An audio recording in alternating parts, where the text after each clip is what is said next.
The night my brother-in-law confessed his love to my wife, the world as I knew it shattered. It happened at my own dinner table, over a bottle of Cabernet and the soft hum of jazz drifting through the air. My wife, Emily, sat between us, laughing at something trivial. And then, his voice cut through the room like a blade. "Emily, I have to tell you something." I saw his fingers tighten around the stem of his wine glass. His hazel eyes, so much like my own, were filled with something dangerous, something I had ignored for too long. "I'm in love with you." Silence. The words floated, hung, and then settled like dust after a wrecking ball. Emily's smile died. Her lips parted, but no words came out. My grip on my fork tightened, and beneath the table, my leg twitched, a barely restrained instinct to react. This had to be a joke, a cruel, twisted joke. But Michael wasn't smiling. He was trembling. Emily pushed back her chair slowly, her face unreadable. Was she shocked? Disgusted? Something else? "Michael," she whispered. "What are you saying?" He let out a shaky breath. "I've been in love with you for years, before you even married my brother, before you even knew him." A low ringing filled my ears. Before she even knew me? Memories slammed into me. Michael introducing me to Emily, encouraging our relationship, standing beside me as my best man at the wedding. Was it all an act? A long, slow game of self-inflicted torture? Or worse? Was this just the beginning? The investigation begins. I barely remember how that dinner ended, but I do remember the days that followed. Emily avoided Michael. I avoided Emily. And Michael avoided us both. Until one night I found an email, a hidden folder on Emily's laptop, a thread of messages between her and Michael. "It's getting harder to pretend. We need to talk. I think he suspects something." I stared at the words, heart pounding. Had she lied? Had she known about Michael's feelings all along? Worse, had she encouraged them? I confronted her that night. I expected anger, denial, maybe even guilt. But what I didn't expect was fear. "You don't understand," she said, voice shaking. "It's not what you think." I stepped closer. "Then tell me what it is." She hesitated. "Michael, he's dangerous." The room seemed to shrink. Dangerous? My brother? The man I had trusted. With everything? "What do you mean?" I asked. Emily's hands trembled as she reached for her phone. She pulled up a photo, one I had never seen before. It was a picture of her and Michael, not recent, from years ago.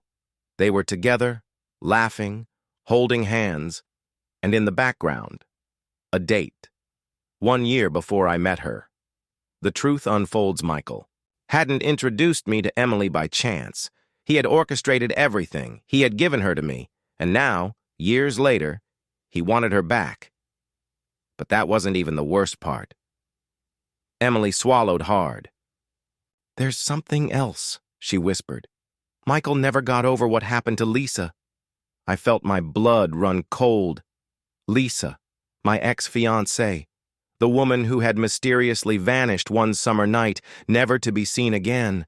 The case had gone cold. No evidence, no body, no answers. I had moved on. Michael had helped me move on. "You think?" I couldn't even finish the sentence. Emily nodded. "I know it sounds crazy, but Michael was obsessed with me before I even knew him, just like he was obsessed with Lisa before you met her." My hands turned to fists. Michael had inserted himself into my life, my relationships, my future. Was it all a game to him? Some twisted, calculated plan? And if Emily was right, what had he done to Lisa? The confrontation. I didn't call the police. Not yet. I needed the truth from Michael himself. I found him at the bar, whiskey in hand, staring at his reflection in the mirror behind the shelves. "You should have stayed out of this," he said, before I even spoke. I sat down beside him. What happened to Lisa? He let out a slow breath. A smile crept onto his lips. Tired, almost. Relieved. You already know. I felt sick. Why? I asked. He swirled his drink. Because she was in the way, just like Emily is now.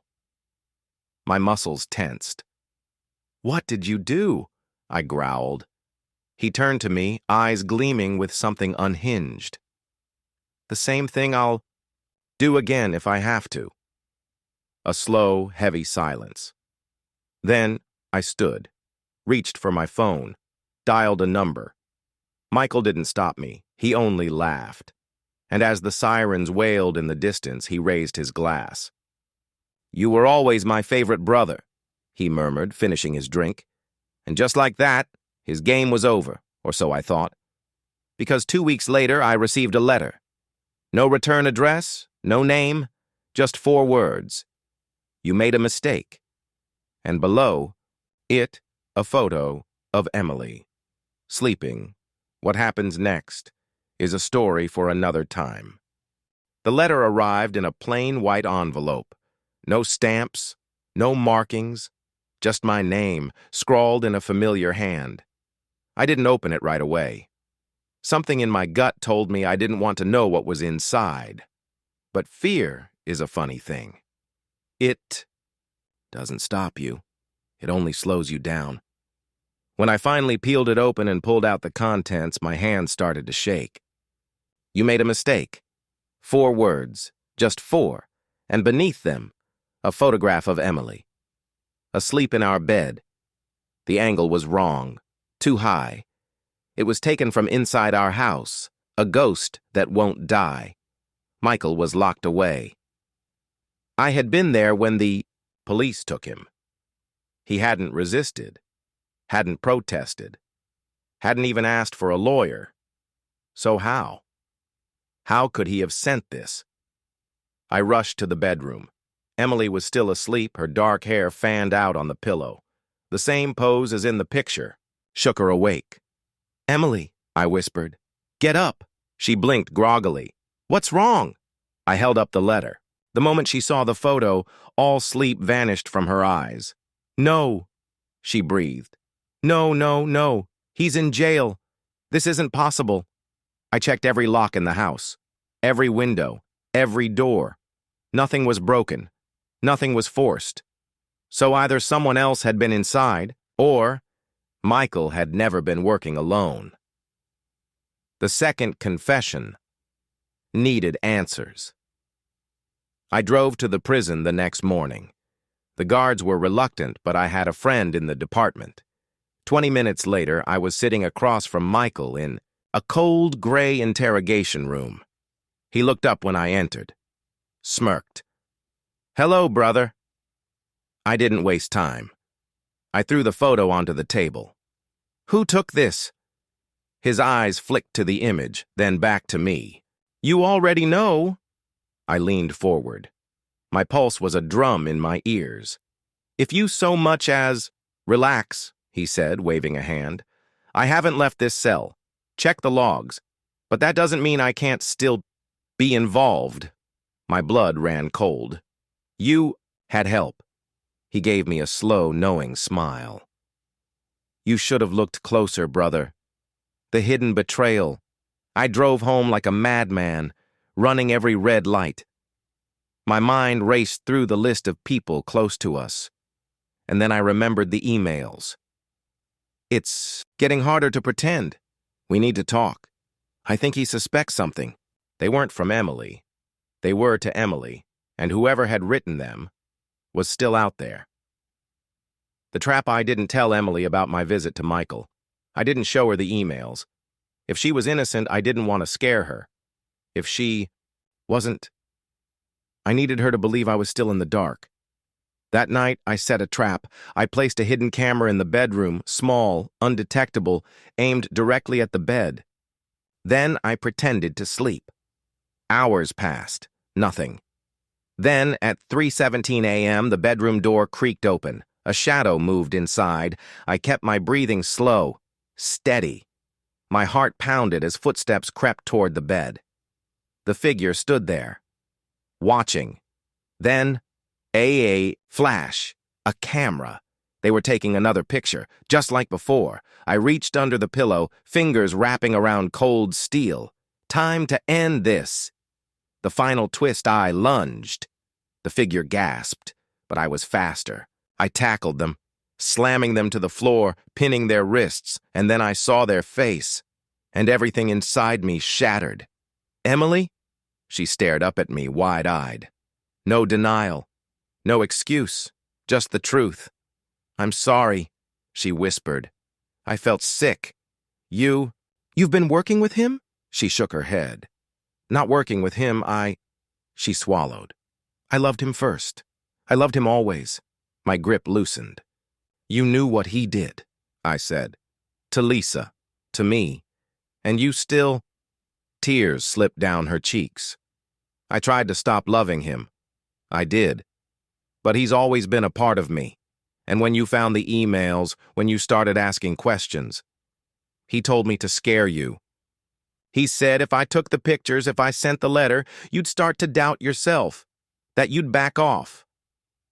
I stood up slowly, heart hammering. "Did you know?" I asked. "Did you know what he did to Lisa?" Emily hesitated. And in that hesitation, I got my answer. "Get out," I said, voice shaking. She tried to speak, but I was already walking away. Michael hadn't stolen my life. He had planned it. And Emily? She had been part of the plan from the very start. The last letter, a week later, Emily was gone. No word, no trace, just like Lisa and Michael. He was still in his cell, smiling. But one thing kept me awake at night.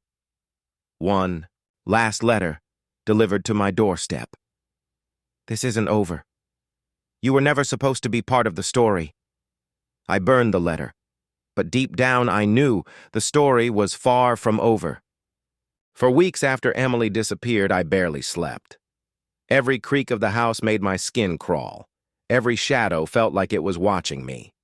I changed the locks, installed security cameras, even slept with a gun under my pillow. But none of it mattered. Because Michael was still playing his game, and I had just become his favorite piece. A message from the dead. The first sign came on a rainy Thursday morning. I was drinking coffee, trying to convince myself that normal life was still possible, when my phone buzzed unknown number. I let it ring. Then a text appeared. "Miss me?" My stomach twisted. I typed back one word. "Emily?" The reply was immediate. Wrong guess. I felt ice in my veins. Then another text. A photo. It was an old image, familiar. A woman with long blonde hair, green eyes, and a soft smile.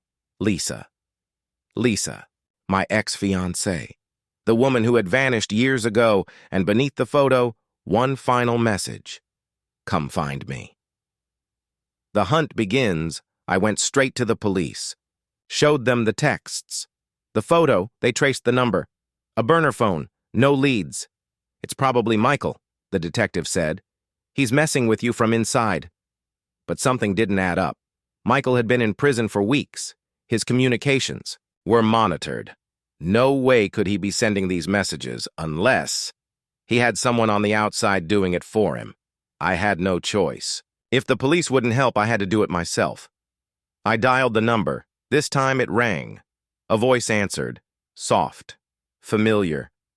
"Hello, James." I froze. It was Lisa. Dead women don't talk. "Lisa?" My own voice barely sounded like mine.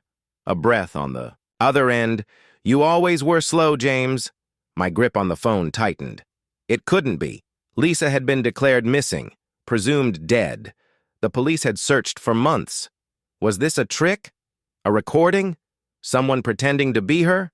"Where are you?" I demanded. A laugh, low and cold, closer than you think. And then the line went dead. I checked the call log. The number was already disconnected. Lisa was gone, again, the only witness. There was only one person who could tell me the truth. Michael. I didn't go through the guards this time. Didn't request a formal visit. I waited outside the prison during visiting hours, watching until I saw her. Madeline Carter, Michael's old lawyer, the only person still visiting him. I followed her. A risky move, but I had nothing left to lose. She led me straight to a quiet little cafe on the east side of town.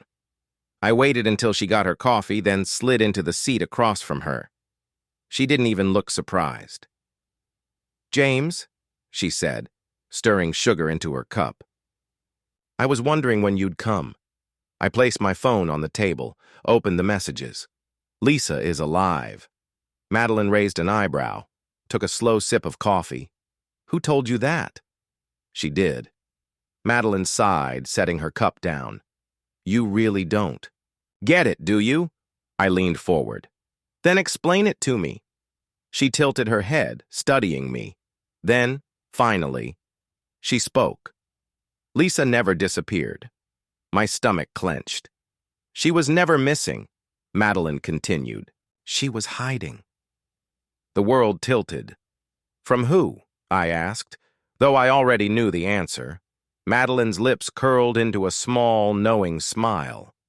"From you." The truth nobody saw coming. I couldn't breathe. Lisa hadn't been taken. She hadn't been killed. She had run from me. "You're lying," I said, but my voice wavered. Madeline shrugged. "Michael told you a story, James, and you believed it. The question is, why?" I gripped the edge of the table, heart pounding. I had spent years mourning Lisa, hating Michael for what I thought he had done. But what if I had been wrong? What if Michael hadn't been the villain? What if I had? The final puzzle piece I left. The cafe in a daze. My head was spinning. My memories shattered. Had Lisa ever truly loved me? Had Michael tried to save her from me and Emily? Had she known the truth all along? I reached my car, gripping the door handle, trying to make sense of it all. Then, my phone buzzed again. Another text, from a new number. "Stop looking, James. You won't like what you find.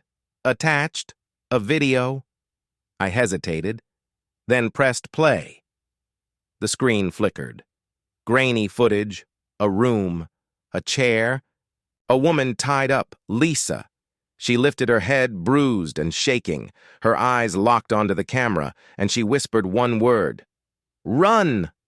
The screen went black, and behind me a voice spoke. Low, cold. "I told you this wasn't over." I turned, and there he was, Michael, free, to be continued. I didn't have time to think. Michael stood less than 5 feet away, dressed in a dark jacket, his hands in his pockets like we were just two brothers catching up. Except, he was supposed to be in prison. I stepped back, pulse hammering. "How?" I breathed. Michael smiled, slow and lazy, like this was all some inside joke. "James," he said, shaking his head. Still so slow. The street was empty, too quiet. My car was right there, but I knew if I moved for it, he'd be faster. "You escaped?" I asked. "How?" He laughed. "Escaped? Oh, James, I walked out the front." "Door." The setup I thought back to the arrest. The way Michael had gone so easily. No fight, no denial, like he wanted to be locked up. It was all a setup, I muttered. Michael clapped his hands together. "And he finally gets it. Took you long enough." My mind raced. If Michael hadn't been locked up for real, then who had been sending the letters? The pictures? The threats? Michael read my face. "You still think this was all me?" He shook his head. "I gave you the first push, brother. But the rest?" He leaned in, voice dropping to a whisper. "You did that all on your own?" I felt sick. "Where's Lisa?" I demanded. Michael sighed. "Lisa, Lisa, Lisa. You're still asking the wrong questions." He pulled something from his pocket, tossed it to me, a key. I caught it instinctively. Motel 6, room 214, he said. You want the truth? Go find it. And then he was gone. Just like that. Room 214. I barely remember the drive to the motel. My mind was stuck in overdrive. The parking lot was half empty, dimly lit. I climbed the stairs two at a time, stopping in front of room 214. I hesitated. This was it. The truth. Or another trap.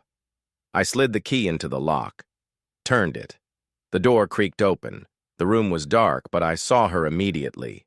Lisa, tied to a chair. Blindfolded. Barely conscious. I rushed to her, yanking off the blindfold. Her eyes fluttered open. Bloodshot. James? Her voice was hoarse, cracked. I'm here, I said. I've got you. But she flinched away from me. Something sharp twisted in my gut. Lisa, what happened? I asked. Who did this to you? She swallowed hard. James, she whispered. You did. Memories that shouldn't exist. Everything inside me stopped. Lisa, I said slowly. That's not possible. I've been looking for you for years. I thought Michael... She shook her head violently. No, James, she rasped. Michael didn't take me. You did. I stepped back, my head spinning. No, that wasn't possible. I had been the one looking for her, the one who had grieved. The one who... A flash, a memory. Lisa in a car, her wrists tied, me behind the wheel, driving. My breath caught. No. I squeezed my eyes shut, but the images kept coming. Lisa crying, Lisa screaming at me, Lisa begging. You did this, James, you always did this. Oh, God. I staggered back, gripping the edge of the bed for balance. Lisa was shaking, eyes locked on me. Michael told me, she whispered, that one day you'd remember. My heart pounded against my ribs. Lisa, I said, my voice barely there. What did I do? She swallowed. You hurt me, James. You hurt a lot of people. And then, a voice behind me. Took you long enough. I turned. Michael, smirking, gun in hand. The final truth. Michael stepped inside, closing the door behind him. Well, he said, shaking his head. Look at us. The whole family back together. Lisa was still trembling, still looking at me, like I was a monster. Michael sighed. You know, James, you should really thank me. I couldn't speak. I did everything for you, he continued. Cleaned up your messes, covered for you, even gave you a new life. And this, he gestured between Lisa and me, this is how you repay me? My mouth was dry. What? Did I do? I croaked. Michael chuckled. You really don't remember? Another memory hit me. Hard. Lisa running. Me chasing her. A cabin in the woods. A locked door. Her screams. Oh my God. Michael sighed. It's always been you, James. You were the monster. I was just the one cleaning up after you. I clutched my head. No. That wasn't right. Michael had been the evil one. The manipulator. The mastermind, right? Lisa's voice was barely a whisper. You have to stop, James. Tears stung my eyes. I didn't know, I rasped. Michael smiled. And that's the beauty of it, brother. Lisa tensed. James, she whispered. Run. But it was too late. Michael lifted the gun and pulled the trigger. Darkness, a gunshot, pain, falling, then nothing. To be continued. Darkness. I wasn't sure if I was dead. The pain in my chest told me I wasn't, but it was close. I felt the cold floor beneath me, something warm and wet spreading across my ribs. Blood. My blood. I heard voices, distant and muffled. Michael's, Lisa's, and then footsteps, moving away. A door creaked. Slammed shut. Silence. The return to the living. I don't know how long I lay there. Minutes, hours. When I finally opened my eyes, the room was empty. Michael was gone, Lisa was gone, and I was bleeding out on a motel room floor. I forced myself up, pain lancing through my side. Michael shot me, but he didn't kill me. Why? I gritted my teeth, pressing, a shaking hand to my wound, not fatal, but deep. I had to move. I had to end this. Michael's endgame. Michael played games. Always had. Always would. And this was his final move. He had set me up, fractured my mind, made me doubt everything. But there was one thing I knew with certainty. Lisa was still alive, and Michael wanted me to follow. I stumbled to my feet, gripping the nightstand to keep from collapsing. Blood smeared across the cheap wood. I sucked in a breath, forced my body forward. Michael was expecting me to be too weak to chase him. He was wrong. A trail of breadcrumbs. I made it to my car, my fingers slick with blood as I turned the key. I had no phone, no plan. Just a single thought repeating over and over in my mind. Find them. Find Lisa. End Michael. I drove through the night, following instinct, following the pieces Michael left behind, because he wanted me to find him. The cabin in the woods. Don't know how I knew where to go, but my hands turned the wheel like they'd done it 1,000 times before. I reached the forest just as dawn broke, the road narrowing, the trees swallowing me whole, and then, there it was, a cabin. My breath hitched, a memory clawed at the edges of my mind. Lisa, screaming, banging on a locked door. I staggered out of the car, my vision swimming. I forced my body forward, step by step, to the door, to the truth. I turned the handle, unlocked. Of course it was. Michael was waiting. The final confrontation. The cabin was silent, too silent. The kind that crawls under your skin and whispers warnings. I stepped inside. The air was thick with dust and something else, something rotten. And then I heard it. A voice, weak, strained. James? Lisa. I ran. She was in the back room, tied to a chair, her face pale, eyes sunken, but she was alive. I dropped to my knees, working at the knots with trembling fingers. Lisa, I've got you, I said. You shouldn't have come, she whispered. Cold. Air prickled the back of my neck. A shadow moved. And then, Michael's voice. Oh, but he had to. I turned. Michael stood in the doorway, gun raised, grinning. Welcome home, brother. The truth we all feared. I kept my hands up, blood still dripping from my wound. It's over, Michael, I said. He laughed. James, he sighed. It's never over. Not for us. Lisa was crying, shaking her head. Tell him, she begged. Tell him what you did. Michael's grin widened. You still don't remember, do you? I clenched my fists. Remember what? Michael stepped closer, eyes dark, empty. Lisa didn't leave you, James. You didn't lose her. He leaned in. You took her. A knife of memory stabbed into my skull. Lisa. Begging me to let her go, screaming. Blood on my hands, not Michael's. Mine. I staggered back, gasping. Michael was still smiling. And I covered for you, he said, because that's what brothers do. Lisa's voice was barely a whisper. You were sick, James. My head pounded. The world spun. No, it couldn't be true. I had always been the victim. The good guy, hadn't I? Michael's smirk faded. But you couldn't leave it alone, he said. You had to start digging. And now, his finger tightened on the trigger. Now I have to clean up your mess. One last time. The final shot.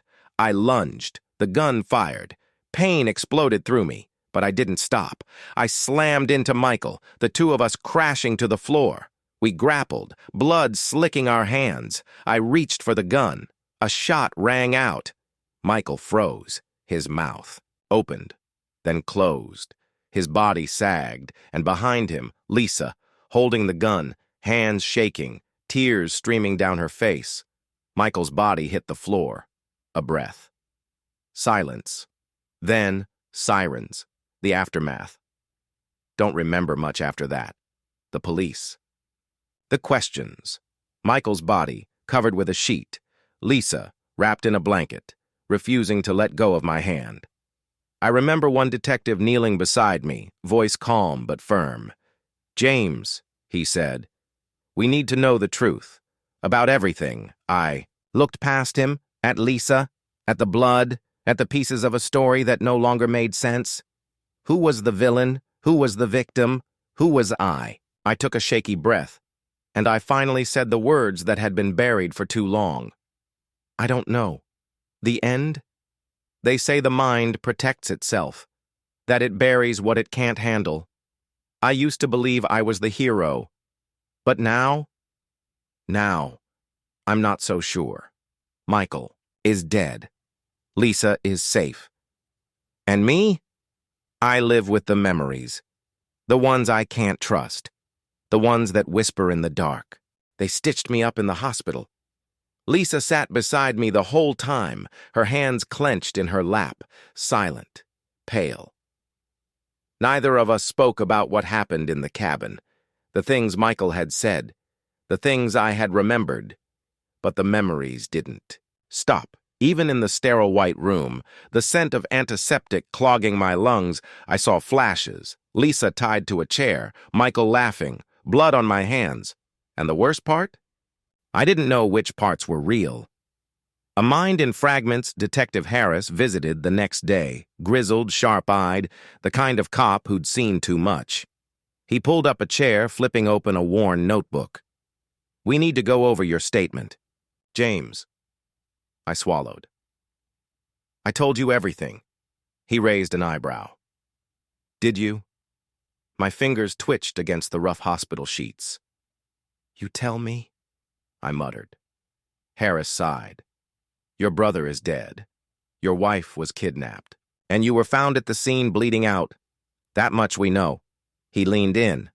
"What we don't know is why." My mouth was dry. Lisa stared at the floor. "Michael did this," I said. Harris tilted his head. "Did he?" Something cold slithered down my spine. "What are you saying?" Harris flipped a page in his notebook. "Your fingerprints were all over that cabin, James. Not just recent ones, old ones." The air felt too thin. "It was my family's cabin," I said. "Of course my prints were there." Harris exhaled sharply. "James, we ran Lisa's statement against old records." He glanced at Lisa. "We also ran yours." Lisa tensed. Harris watched me closely. This wasn't the first time she disappeared, was it? Something inside me cracked. The truth that weighted Lisa's hands were shaking now. "James," she whispered, "I felt like I was suffocating." "Tell me," I rasped. "Tell me what I did." Lisa's lip trembled. "You don't remember?" Another flash. Lisa, struggling, me, yelling. A locked door. Pain bloomed behind my eyes. I gritted my teeth. "Tell me!" Lisa squeezed her eyes shut. "It was before Michael ever got involved," she whispered. "Before everything. You had episodes." I froze. Lisa swallowed hard. "You would forget things. Blackout. And sometimes, when you came back, you weren't." She hesitated. "You weren't you." I couldn't breathe. Lisa finally looked at me, eyes filled with something I couldn't name. "Michael didn't take me, James. He was trying to save me." A dull ringing filled my ears. No, that wasn't true. I was the victim." "Michael was the monster, wasn't he?" I looked at Harris, waiting for him to tell me Lisa was lying, that this was some trick. But his face was unreadable. "James," he said carefully, "we also found something else in the cabin." He pulled a file from his jacket, slid it onto my lap. I stared at it. Go on, Harris said. Open it. My hands moved before I could think. The first photo was of me. Not from the crime scene. Not from now. It was old. A mugshot. Taken 10 years ago. My hands clenched. I was never arrested. Lisa's voice was barely a whisper. Yes, you were. My stomach dropped. I flipped to the next page. An old psych evaluation. Schizophrenia. Severe dissociative episodes. Aggression. Danger to others. No, I breathed. I turned another page. A restraining order. Lisa's name at the top. Dated 8 years. Ago. My throat locked up. I shook my head, closing the file. This is wrong. I would never hurt her. Harris watched me carefully. Then tell me, James, he said, where were you for the last 2 years? The world lurched. 2 years. 2 years. My mind blanked. I remembered looking for Lisa. I remembered the notes, the threats. But before that, only fragments. My voice failed. Lisa was crying now, her hands clasped together. You were in a hospital, James, she whispered. A psychiatric facility. The room spun. Michael got you out, she continued. He made you believe this whole story, that he was the villain, that I was missing. But it was never real. I shook my head, my pulse thundering.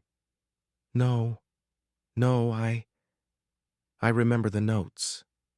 The photos. Lisa inhaled sharply. You sent them to yourself. A cold hand gripped my soul. Harris sighed. Michael manipulated you, James. But you weren't innocent either. Lisa reached for me, her fingers brushing mine. I loved you, she whispered. But I was afraid of you, the monster in the mirror. I stared at my reflection in the window, at a man I no longer recognized. Lisa's words rattled in my skull. Michael's last smile before he died. You were the monster. I had spent years chasing the truth, and now that I had it, I wished I hadn't. Lisa wiped at her tears. I wanted to believe you got better, James. I swallowed the lump in my throat. And now, I asked. Her voice cracked. Now, I don't know. Harris closed his notebook. We'll be watching you. James, don't leave town. The door shut behind him, leaving just me and Lisa. The woman I had loved. The woman I had hurt. The woman who still wasn't sure if I was safe. I reached for her hand. She hesitated, then pulled away. A sharp pain lodged itself in my chest. I wasn't the victim. I wasn't the hero. I was something in between, or worse. The hospital discharged me 3 days later. Lisa was gone. Detective Harris had left me with a warning. We'll be watching you, James. I believed him, but I wasn't running. Not yet. Not until I had answers. Not until I knew who I really was. Empty house.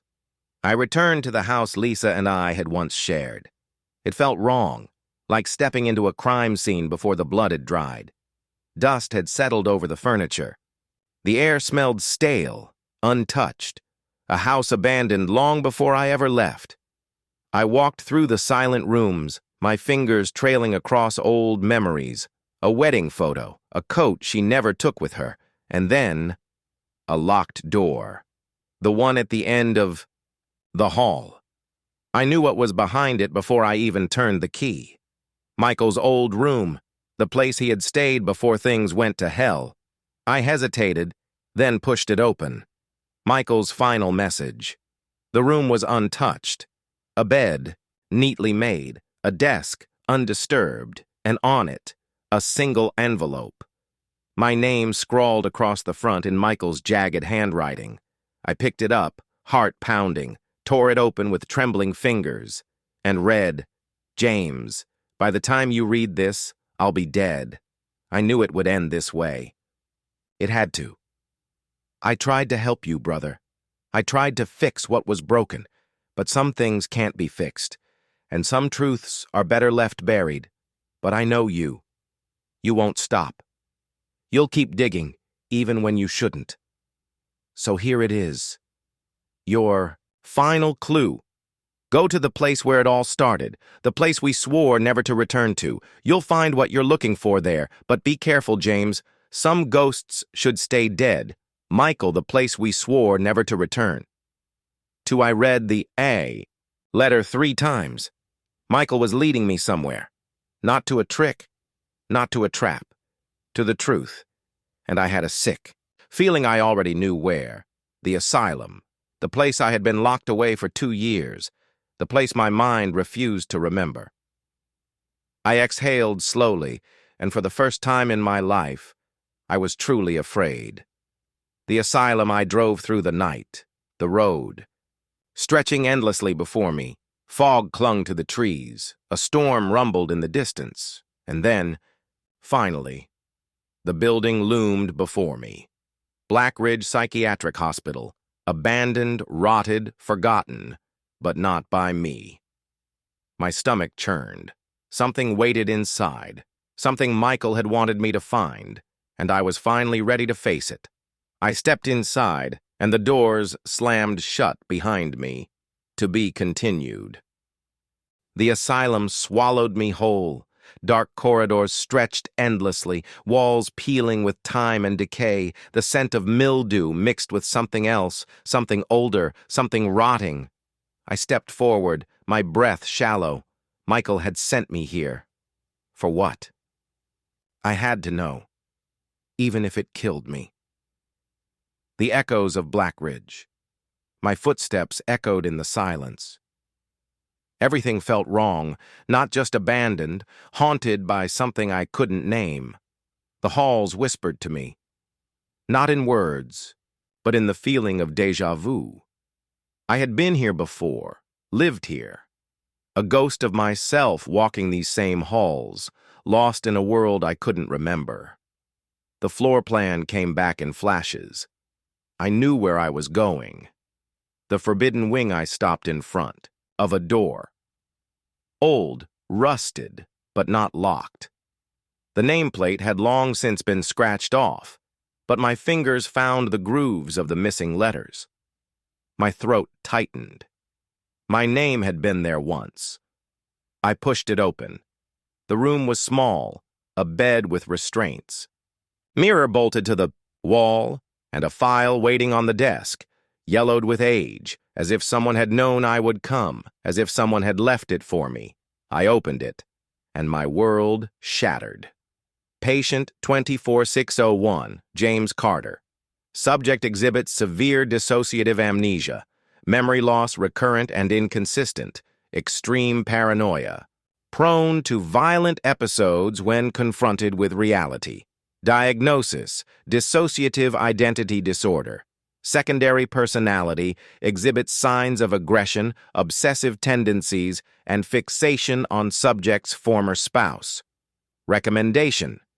Continued. Isolation and treatment. Incident report, 2017. Subject attacked a staff member during an episode. Following this event, subject's brother Michael Carter signed legal guardianship papers to oversee his transfer to a secure facility. Michael Carter has since withdrawn his petition. Subject released after 2 years on psychological probation. The words blurred. The room tilted.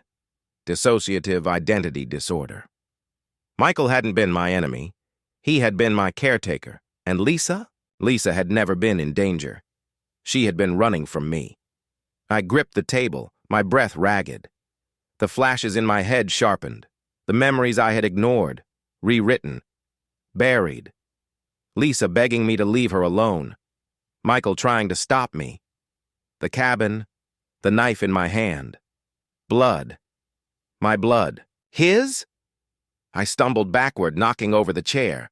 The mirror caught my reflection. My own eyes stared back. But they weren't mine. They were his, the other me, the one I had spent years denying. And he was smiling. The truth that was always there. Staggered out of the room, gasping. I had blamed Michael, accused him of horrors he never committed. He hadn't kidnapped Lisa. He had been trying to save her, trying to save me. And now he was dead. Because of me. The weight of it crushed me. My knees hit the floor. The whispers in my head grew louder. You wanted to be the hero, but you were the villain all along. Tears burned down my face. I had been fighting a ghost, a monster that didn't exist, because the monster had been inside me the entire time. I wasn't sure how long I sat there. Minutes, hours. The storm outside had worsened. Thunder shook the walls, and then a footstep. My breath hitched. Wasn't alone. I turned sharply and saw her, Lisa, standing in the doorway, eyes full of fear and pity. "James," she whispered. I swallowed hard. "Lisa." She took a step forward. "I had to see if you would figure it out." I stared at her. Heartbeat. Wild. "You knew?" Her lip trembled. "I always knew." A sob cracked from my throat. She knelt beside me, trembling fingers brushing my face. "You asked me if I could ever forgive you," she whispered. "I don't know, James, but I do know this." Her voice cracked. "I don't want to be afraid anymore." I closed my eyes. I had spent years chasing a lie, and now I was left with the truth. Ugly, irreversible. The past was written, but the future? That was still mine to decide. Lisa's hand slipped from my face. "What happens now?" I asked. She exhaled. "That's up to you." The rain pounded against the broken windows. The asylum stood silent around us, and I knew this was the real beginning, the first step toward redemption or destruction. And this time, the choice was mine, to be continued. Lisa's words hung in the air between us. "That's up to you." I stared at her, my pulse uneven. The truth sat heavy in my chest. Michael hadn't been my enemy. I had killed my own brother, and Lisa had been running from me all along. Now, she was giving me a choice, to change, to let go of the madness. But was I capable of that? I wasn't sure. Not yet. A deal with the past Lisa rose to her feet, wrapping her arms around herself. "There's one more thing you need to know, James." I swallowed. "What?" Her lips parted, but she hesitated. Then, "Michael didn't just let you out of the hospital." A chill ran through me. "What do you mean?" She took a deep breath. "He made a deal." I stared at her, my skin prickling. "With who?" Lisa's gaze darkened. "With the people who put you there in the first place." The room tilted. The past had already blindsided me once. Now it was coming for me again. The shadows of Blackridge Lisa knelt beside me, lowering her voice. "James, the hospital wasn't just any psychiatric facility. Blackridge wasn't for ordinary patients." My breath hitched.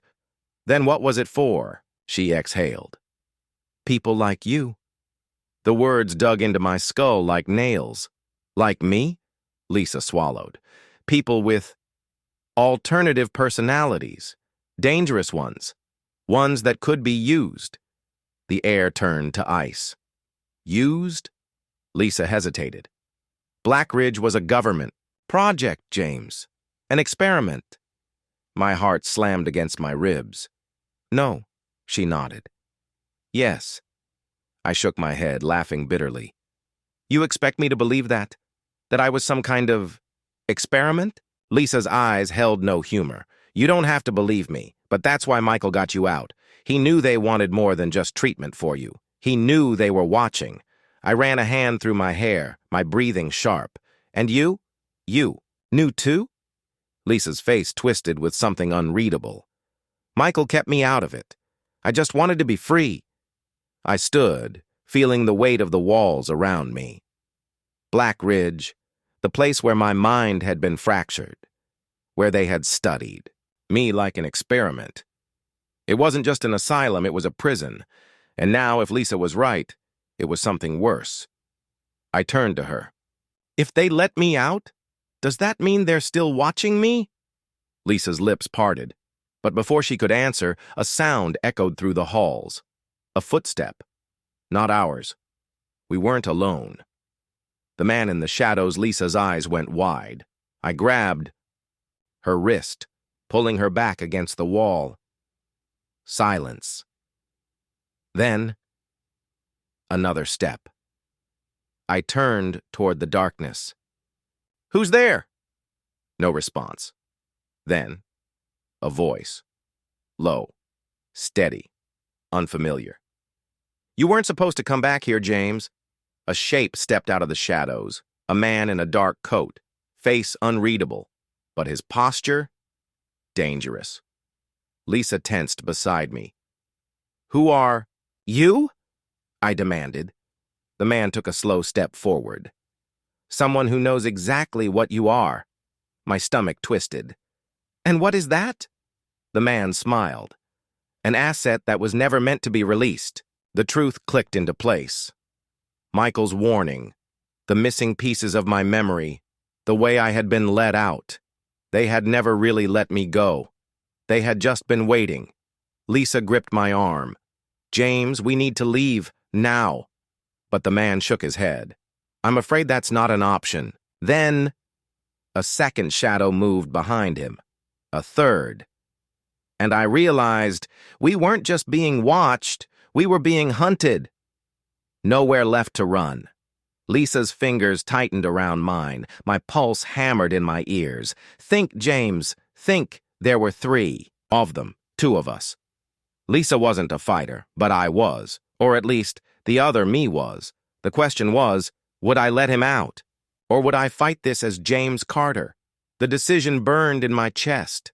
Lisa's breath was shallow. The men took another step forward, then another. I clenched my fists and made my choice. One last fight, one last chance. To either reclaim myself or lose everything. Forever. To be continued. 3 men. 2 of us, and nowhere to run. Lisa's grip on my arm was tight, her breath shallow. The man in the dark coat took another step forward. James, you don't even know what you are, do you? I clenched my fists. Enlighten me, he smirked. You were never just a patient, James. You were an experiment. Blackridge wasn't a hospital. It was a training ground. The air tightened. Training ground for what? The man tilted his head. For killers, Lisa gasped. I felt the words slice into me. A lie. It had to be a lie. I wasn't a killer. I wasn't. But the blood on my hands said otherwise. Michael's blood. The monster inside Lisa pulled at my arm. James, we have to go. But my feet wouldn't move. Because the man wasn't finished. Michael tried to undo what we did to you. He thought he could fix you. His voice was almost amused. But you can't fix what was never broken. I swallowed, the lump in my throat. Shut up. The man ignored me. Your memories, James. The ones that don't add up. The pieces that never quite fit. It's because there's more than one you. My head throbbed. No, that wasn't... You weren't just locked away in Blackridge. His voice was silk. Poison. You were being trained to disappear into a new identity, over and over, to be whatever they needed you to be. And when Michael got cold feet, when he tried to save you, the man's grin turned sharp. Well, you made sure he wouldn't try again, didn't you? The room spun.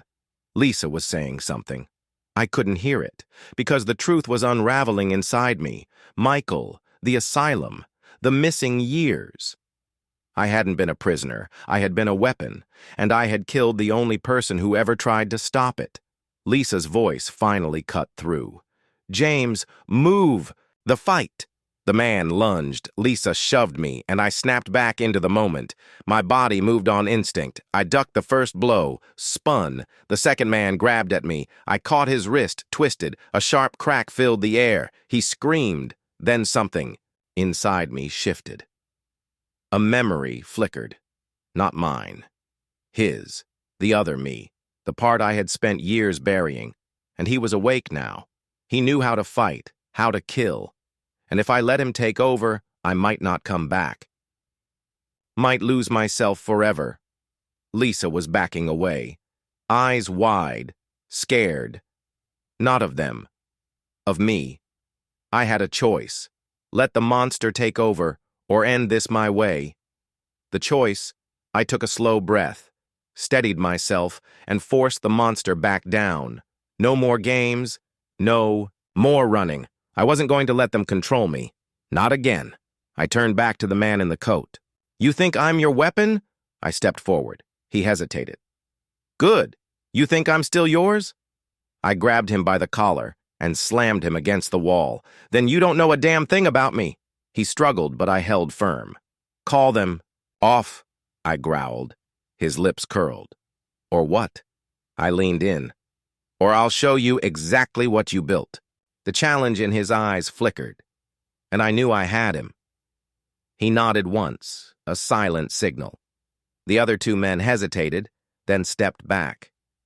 Lisa exhaled shakily. The fight was over. For now. I released the man. He straightened his coat, eyes glinting. Impressive. James! Maybe Michael really did change you, he smirked.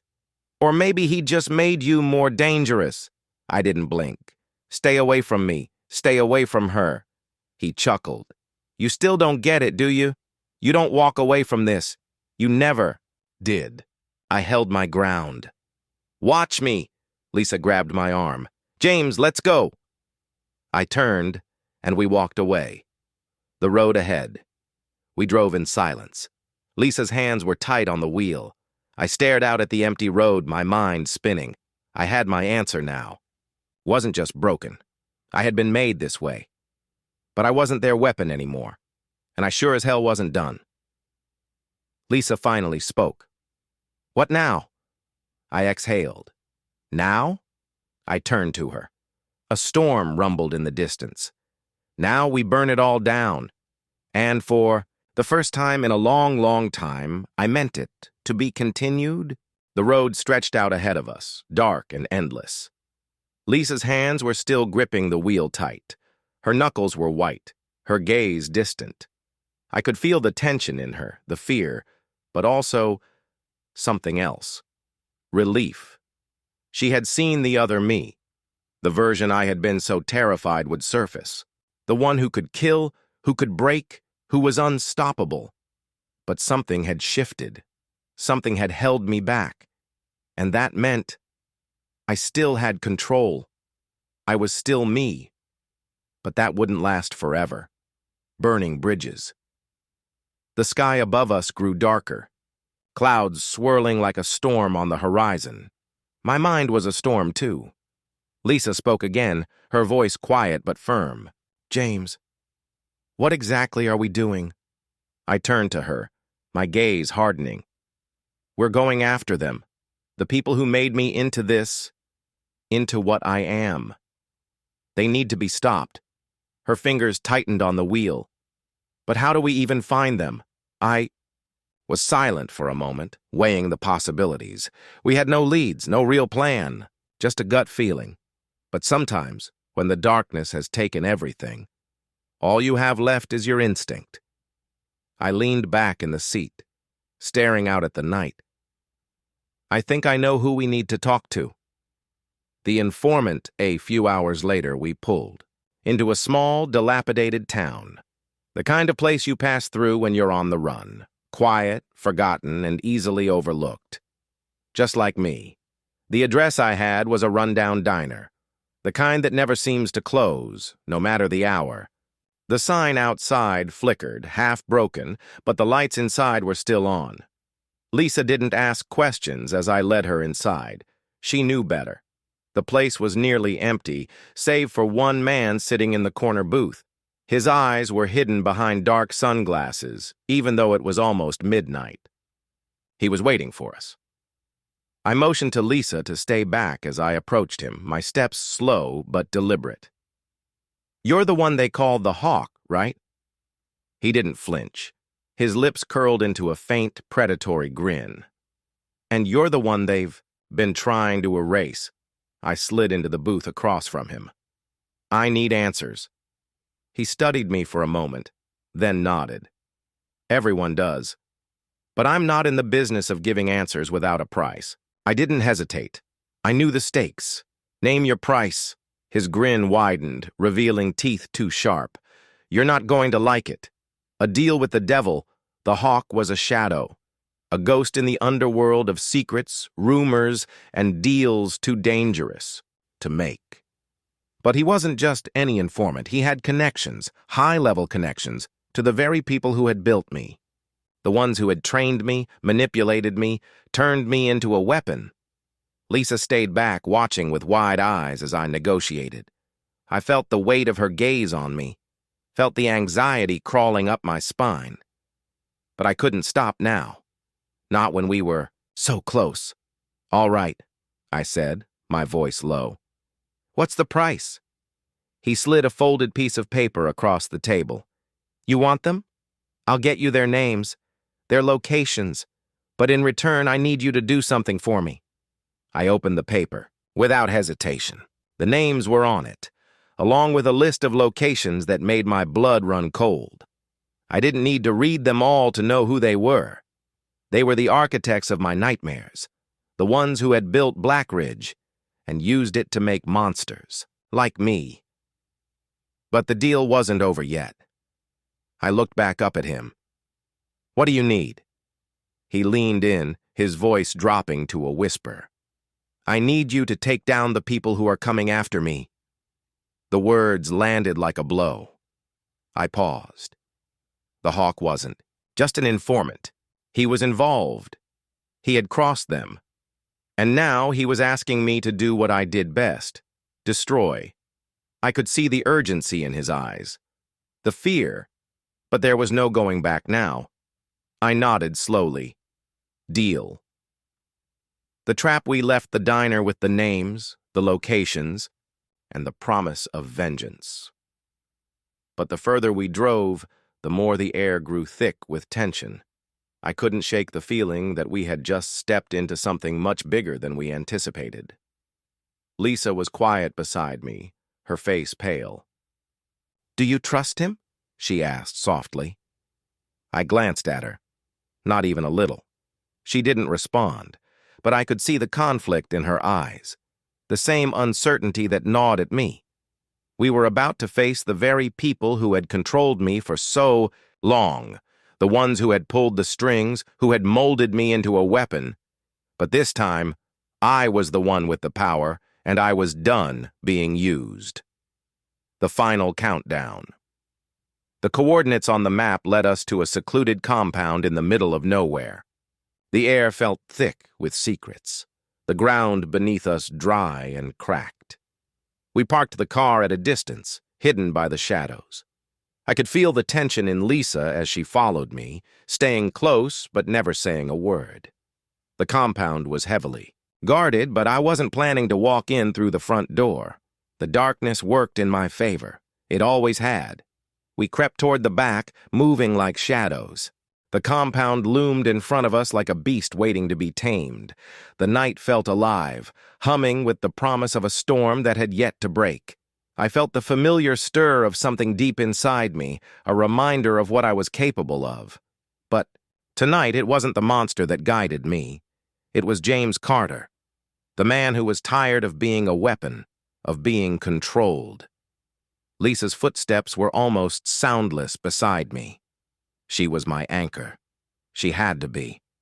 Because without her, I knew I would lose myself to the darkness.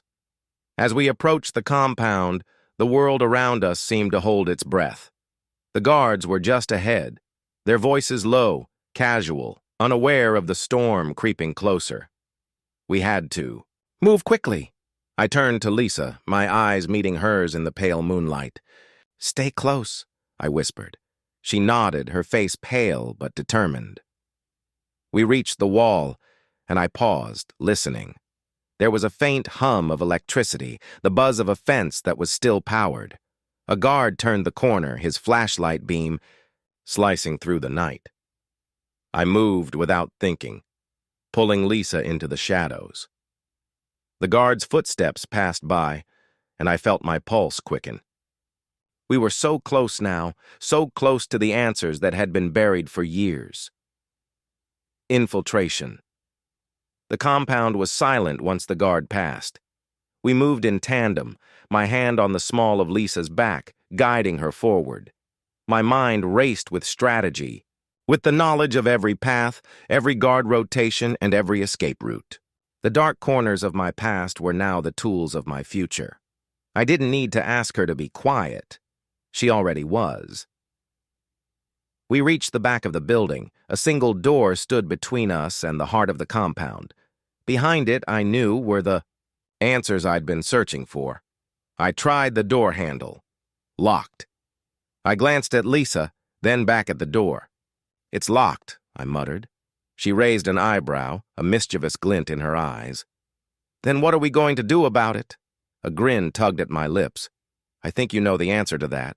I pulled out a small, concealed tool from my jacket pocket and got to work on the lock. It clicked open in a few seconds. Lisa looked impressed. "Nice." I didn't reply. We both knew there was no time for small talk. The door creaked open and we slipped inside.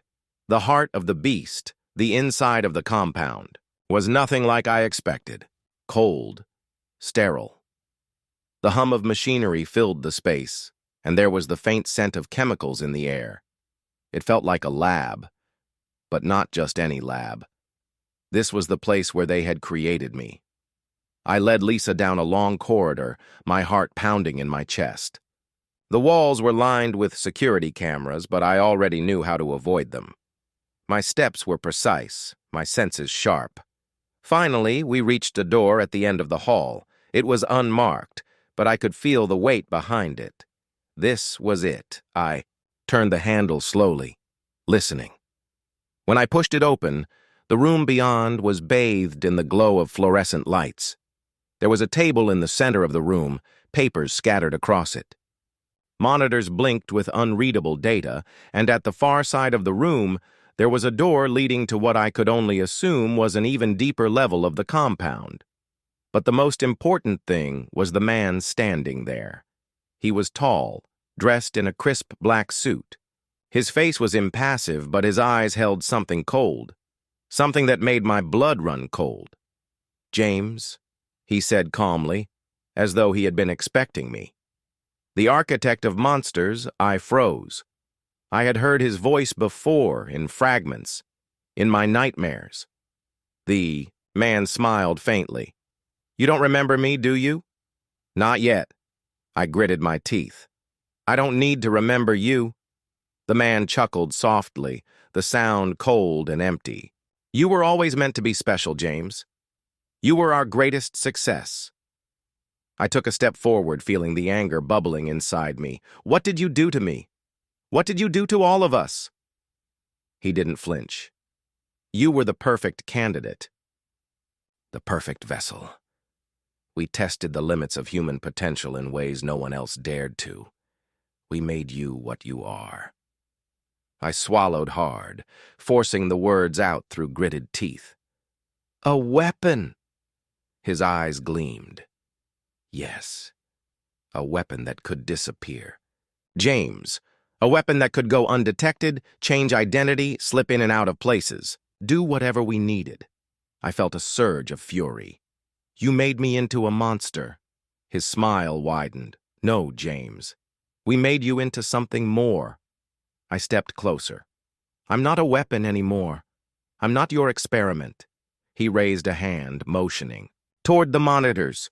You may not be, James, but there are others. And we're just getting started." Suddenly, the door behind him slammed shut. The room plunged into darkness. The trap is set. The sound of footsteps echoed in the hallway. I felt Lisa tense beside me. "It's a trap," she whispered.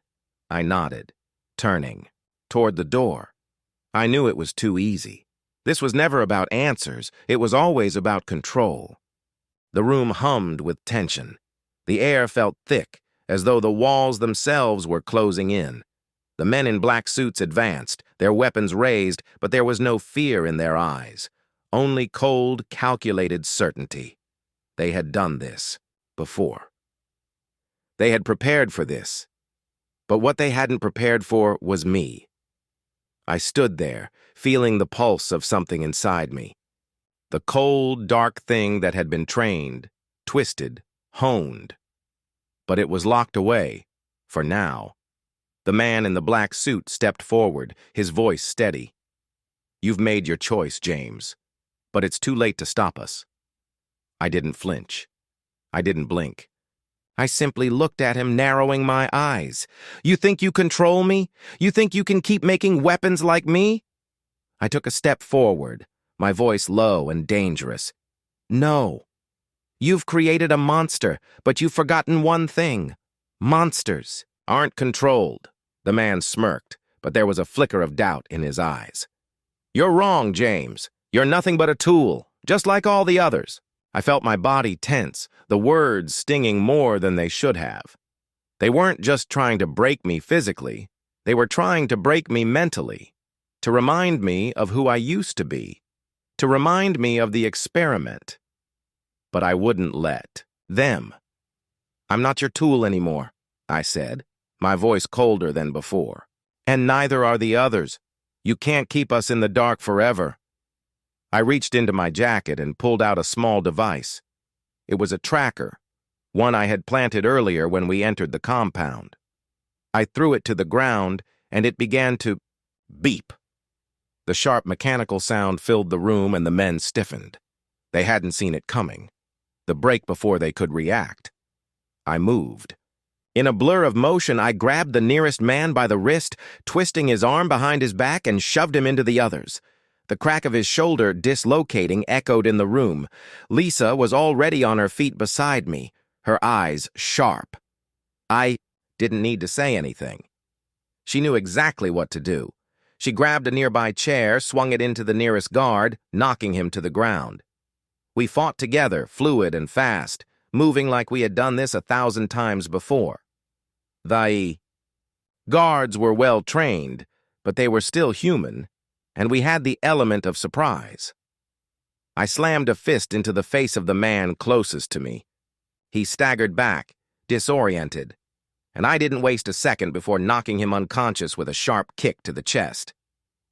"You're not leaving here alive," one of the men snarled, raising his gun. But before he could fire, Lisa was already on him, her hands fast and precise, knocking the weapon from his grip and throwing him against the wall with a satisfying thud. I stood over him, my breath steady, my body thrumming with adrenaline.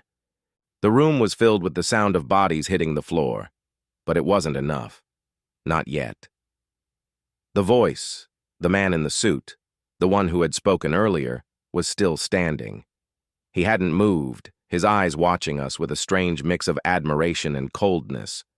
"You think you can take down what we've built?" he asked, his voice almost curious.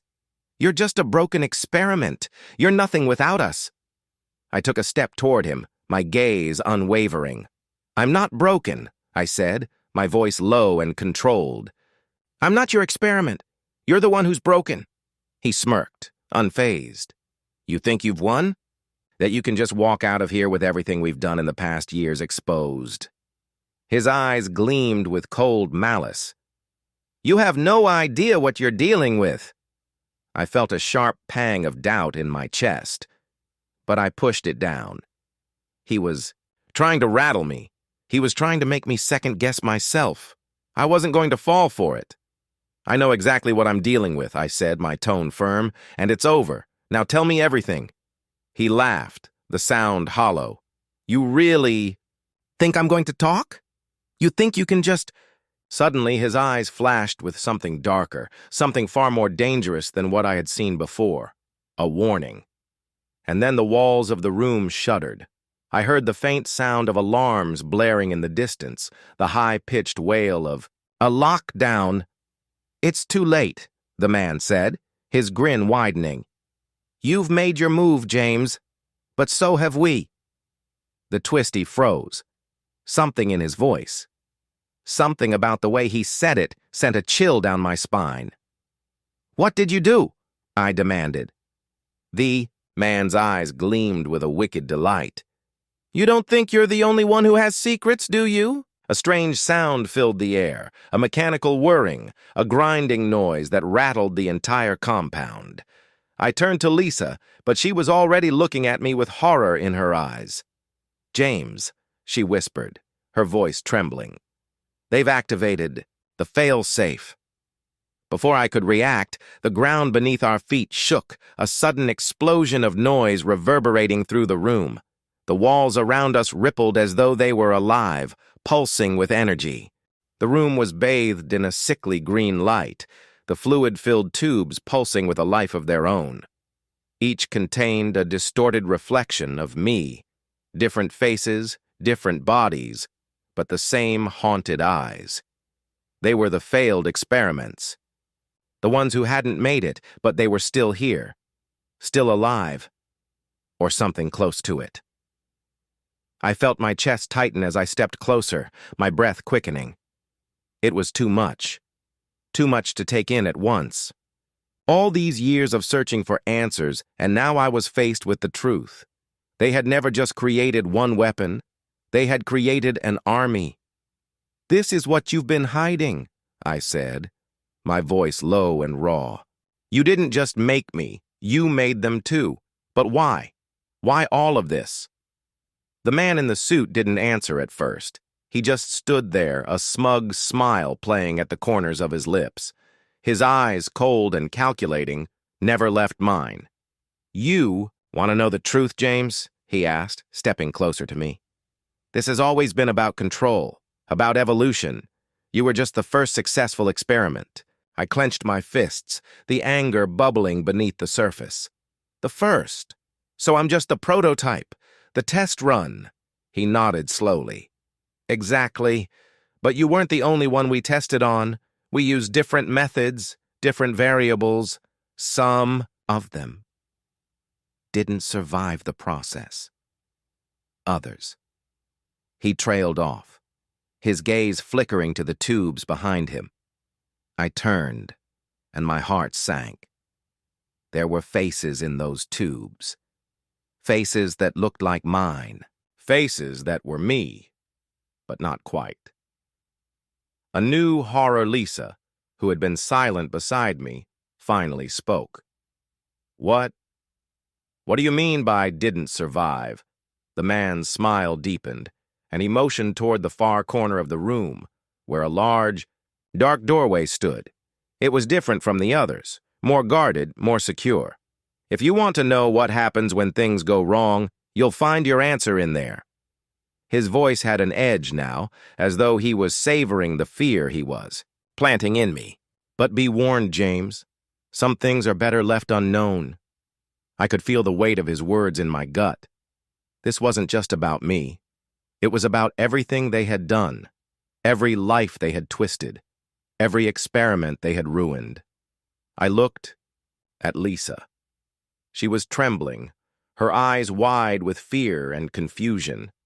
But there was also something else in her gaze, something determined. She was ready, and that made me more ready than anything else.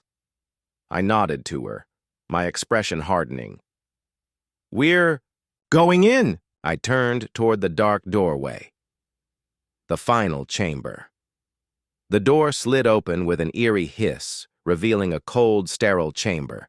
The air was thick with the smell of antiseptic, and the walls were lined with metal tables. But it wasn't the tables that caught my attention.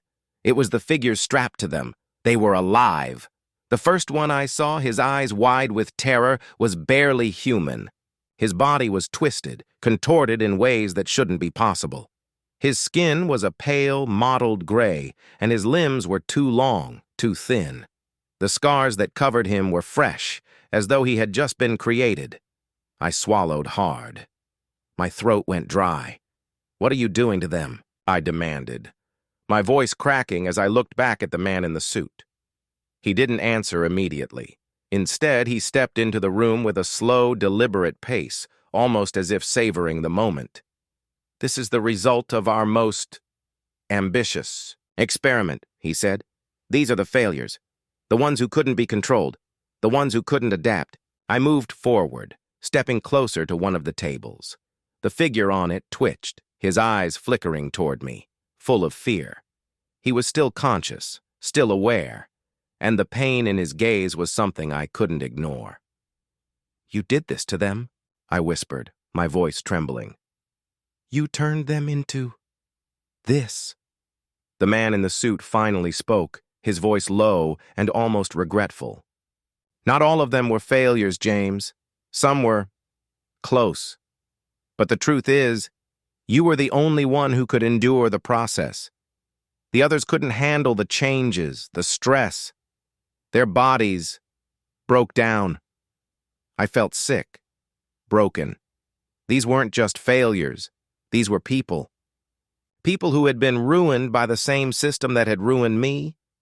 I turned to him, fury burning in my chest. "You took their humanity. You took everything from them." He shrugged, unbothered by the accusation. "We did what was necessary. The world needs soldiers, James. Tools that can't be stopped, can't be detected." His eyes gleamed. "And you were the most successful of them all. You adapted. You survived." I stepped back, my hands clenched into fists. "You've turned them into monsters." He didn't respond. Instead, he motioned toward a monitor on the wall, a map that showed the locations of several compounds. More experiments, more twisted creations. "But it's not over, James," he said. "This is only the beginning. The choice." I stared at the map, the names, the locations. There were more of them out there, more monsters like me. The man in the suit watched us carefully, his cold eyes flickering with amusement, as though he were watching a child play a dangerous game. His posture was casual, confident, almost as if everything was already in hand. But I wasn't fooled. There was a crack in his arrogance, a small but telling sign that perhaps he had underestimated us. "You really think you can dismantle all of this?" he asked, his voice steady, yet tinged with a certain dark curiosity. I didn't answer him at first. I didn't need to. His question hung in the air, suspended between us, but it wasn't for him to hear. It was for me. For us. Lisa stood beside me, her eyes sharp, her hand resting casually on the small but lethal weapon hidden at her side. She didn't flinch when I glanced at her. We were in this together. I turned back to the monitor, my mind racing. The names on the screen were just the beginning. There were dozens, maybe more. Other compounds, other experiments. Failed and successful alike. All of them had the same one thing in common. They had been made for a single purpose. Control. And we weren't going to let that continue. I knew what needed to be done. The answer had been staring me in the face all along. This wasn't just about saving myself, about stopping the experiments, or even about taking down the man in the suit. This was about ending the entire system, burning it to the ground. The man in the suit smirked. "You think you're ready to fight back, don't you?" I faced him, the weight of his words sinking into me. Ready to fight back? No. That wasn't the plan. "I'm not here to fight," I said, my voice low and controlled. "I'm here to destroy everything you've built." A flicker of confusion crossed his face, but it quickly gave way to something else. Something darker, more dangerous. "You don't understand," he said, his tone turning more severe. "You're part of the system, James. You can't escape it. We made you. We shaped you into this. You are ours." For a moment, his words hit me like a punch to the gut. We made you. The echo of those words, the finality of them, left me feeling like I was standing on the edge of something massive. But then I remembered something. The faces in the tubes, the others. I wasn't the only one. I wasn't the only one who had been made, and I wasn't going to be the last. I locked eyes with Lisa, and she gave me a small nod. We were on the same page. "You're wrong," I said, my voice clear and cutting through the tension in the room. "I'm not yours. Not anymore." the final decision. I took one last look at the man in the suit, his eyes narrowing with growing suspicion. I knew that time was running out. The longer we stayed, the harder it would be to make our escape. Behind me, I heard the low hum of the compound's defenses kicking into gear. They knew. They'd activated the lockdown. Guards would be on their way. I stepped toward the door. Lisa was already moving to the side, her eyes scanning the shadows, every muscle tense, ready to react. "We need to leave now," she whispered. But I didn't answer her immediately. I was still watching the man, trying to gauge the next move. I had to be certain. I had to make the right choice. "You're running out of time," he said, his voice colder now, all pretense of amusement gone. "This isn't a fight you can win, James. You're out of your depth." I took a deep breath. I wasn't interested in talking anymore. The man was nothing more than a relic of the past, a symbol of everything we had to destroy. I activated the device in my hand, a small, compact explosive. It was designed to take down the compound's central systems, to wipe everything clean. The countdown began, the man's face twisted into a grimace of realization. "No," he hissed, but it was too late. I turned away from him, walking toward the door. "My steps quickening! You can't!" he shouted, but the sound of his voice was drowned out by the whir of the self-destruct sequence, chaos unleashed. The building shook beneath our feet. We didn't look back. We couldn't afford to. Lisa was ahead of me now, moving quickly down the hallway, her steps light but purposeful. We were on a clock, and I could feel the weight of it pressing down on us. The lights flickered as we ran, and the blaring alarm systems deafened us. The whole place was falling apart. I glanced over my shoulder just in time to see a blinding flash of light from the direction we had come. The explosion had hit, ripping through the compound like a knife. Through paper. I could hear the screech of metal and the distant sounds of screams. The man in the suit was gone, but the damage had been done. The system was already in motion. We needed to move faster. The chase. We reached the outer perimeter where the compounds. Fences loomed like a cage ready to trap us. I saw guards ahead, weapons raised. But we didn't hesitate. I grabbed a nearby flare gun from a fallen guard's belt, fired it into the air, and in the distance, I could already see the chopper approaching. The helicopter soared higher into the dark sky, leaving the flaming wreckage of the compound far below us. I could still feel the tremors in my bones from the explosion, the adrenaline surging through my veins, the fear of what might be waiting for us in the shadows, and the thrill of having taken the first real step toward freedom. But freedom was never as simple as it seemed. I leaned against the cold window, staring out at the stars. Each one felt like a distant promise, a possibility.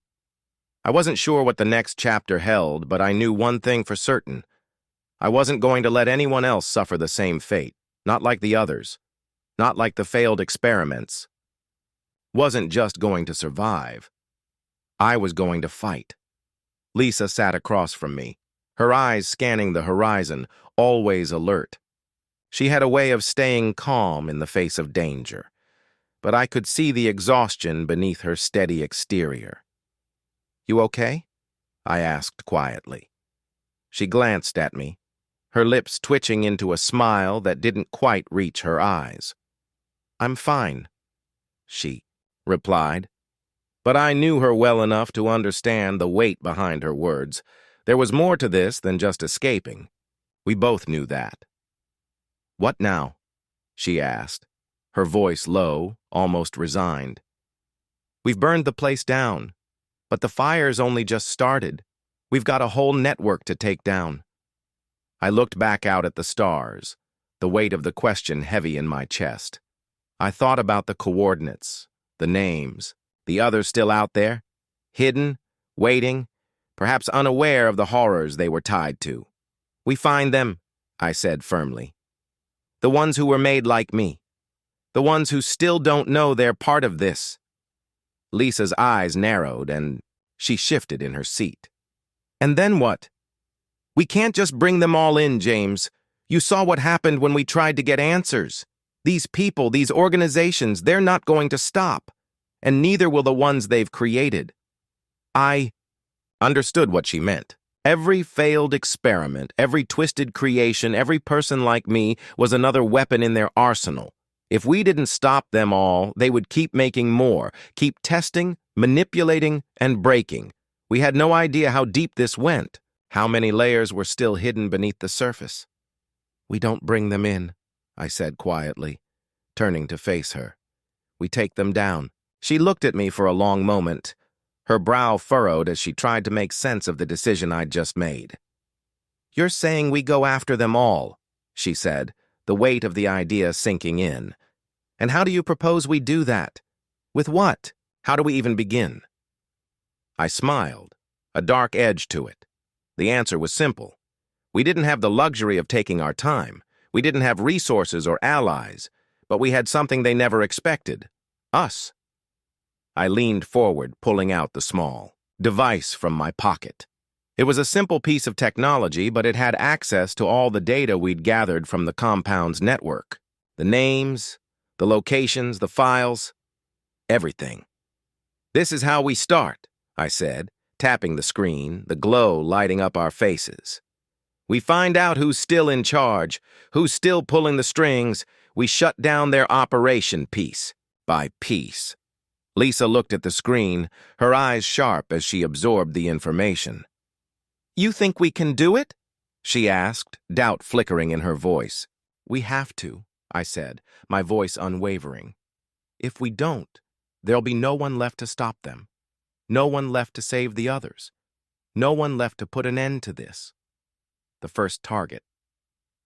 The journey took hours, and I spent most of the time staring at the screen, scrolling through encrypted files, codes, and maps. The information was overwhelming, but each piece brought us closer to something big, something that would finally give us the leverage we needed. Lisa was quiet beside me, but I could tell she was thinking the same thing I was. This was only the beginning. We didn't know what we were walking into, but we did know that whoever was still at the top of this operation wouldn't let us get away without a fight. The helicopter's engine hummed, a constant reminder of how little time we had. The compound we were heading toward wasn't the same as the one we had just destroyed. This was different. It wasn't just a research facility, it was a command center, a place where the true power resided. I looked at Lisa one last time. Ready? She nodded, her expression fierce. Let's end this. Breach as we approached the target compound, I could see the sprawling facility below. It was far more fortified than the last one, more guards, more security. The layout was complicated, and the building itself seemed to pulse with hidden energy, as though it were alive, breathing, waiting for us. We landed on a nearby ridge, out of sight from the main gates, and quickly disembarked. The night was still, the air thick with tension. The compound loomed in front of us, a fortress of secrecy and danger. How do we get in? Lisa asked, scanning the area. The air in the control room was thick with tension. The man behind the desk, the architect of my nightmare, stood there, cool and composed, as if he were the one in control. But I could see the flicker in his eyes. He was rattled, surprised. Wasn't used to people fighting back. Not like this. Lisa, ever the professional, positioned herself at the back of the room, her gun trained on him. Her gaze never wavered from the man, but I could tell her mind was already working, calculating. Her next move. She was always 2 steps ahead. I took a slow, deliberate step toward him, my eyes locked on his. The room felt smaller now, suffocating, the hum of machinery surrounding us like a heartbeat. But this wasn't just about the man in front of us. This was about everything that had led to this moment. You really thought this was going to end well for you, didn't you? He said, his voice smooth and dripping with malice. You think you can tear down everything I've built? Do you even know what you're up against?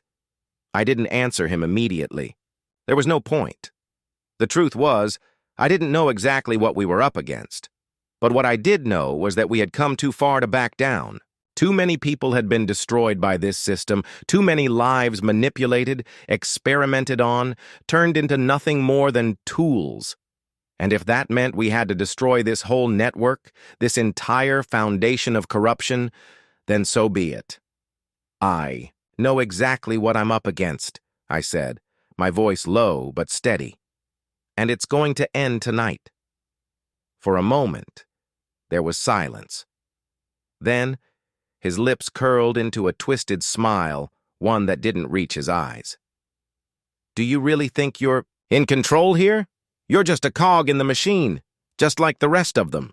His words cut through the air, a subtle threat woven into the cadence of his voice. But I didn't flinch. I'm not like the rest of them, I said, my eyes narrowing. And I'm certainly not a cog. The man's expression faltered for the briefest second, a crack in his cool facade, but he quickly recovered, his eyes hardening. You're a failure, he spat. All of you are. You think you're special, but you're just the byproduct of a greater plan. Nothing more. I could feel the anger bubbling inside me, but I suppressed it. Anger was what he wanted. It would only cloud my judgment. You're wrong, I said, stepping closer. You're the failure. I took one more step forward, closing the distance between us. I could hear the faint sound of the countdown echoing through my mind. The device I had planted earlier was ticking toward its inevitable detonation. The man in the suit looked at me, his eyes now narrowed in suspicion. But he didn't make a move. He thought he had time. He thought he could still win. But I wasn't here to negotiate. I raised my gun. It was simple, cold, final. I didn't hesitate. The game changes. The sound of the shot echoed through the control room like a thunderclap. The man staggered back, his hands instinctively reaching for the wound, but the blood came too quickly. His expression twisted, disbelief flashing across his face as he collapsed to the floor. Lisa was already moving before I could process what had just happened. Her training kicked in. She was swift, efficient, checking the monitors on the control panel. Her fingers flying over the buttons, shutting down the central systems, severing the compound's connections. She was locking down their communications. The countdown was only minutes away. You did it, she said, barely looking up from her work, but her voice was filled with a certain weight, as though the full realization hadn't hit her yet. We had taken down the man behind it all. I stood over him, watching as he gasped for air, his eyes wide, filled with a growing sense of panic. You should have let it go, I said softly. You never stood a chance. But before I could say more, a sharp beep echoed through the control room. I turned quickly to the screen. What the hell? Lisa cursed under her breath, her fingers moving frantically.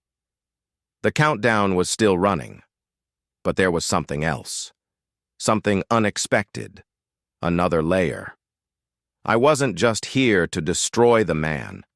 I was here to wipe out everything, and the backup had already begun. The unexpected threat, no. No, no, no! Lisa cursed again, her hands flying over the control panel.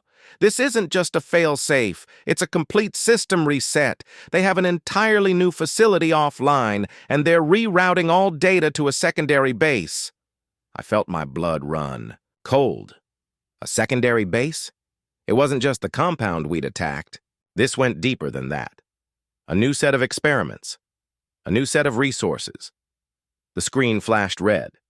A new code sequence appeared. A protocol that hadn't been in the original database. My heart began to race. Whoever had planned this knew we were coming. They had anticipated our every move. Lisa slammed her hand on the console. We have seconds. We either stop it now or it doesn't matter. It'll be too late for Al.